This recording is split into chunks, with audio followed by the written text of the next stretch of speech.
مرثية كتب كلماتها الشاعر أبو ماجد أحمد صالح تقي الجميلي، تعزية في وفاة المغفور له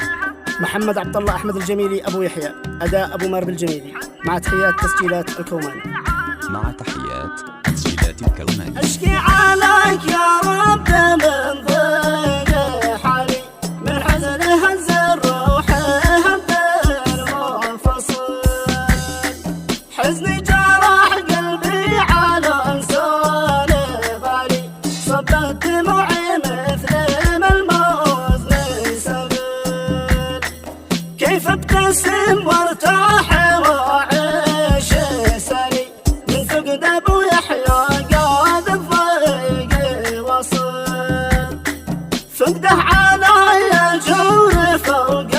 احتمالي، وغيبته ما هو له القلب حمل، لانه رجل يحمل حميد الخصالي، رمز الوفا والقبيله والقبيل، فيه النقا والطيب واسلوب حالي، في ساحته والبيت وفي وجمال، كريم طبعه ما على شاي بالي، فتح لبيته باب الضيف دخل، قلبه سموح صافي مثيل الزلالي، يبذل ويسعى في حلول المشاكل، يقدر اصحابه وله قدر عالي، نشمي وفي موزون رجال عقل، ما يقبل الشومه صريح المقالي، وصادق المبدا وحشو الجمال،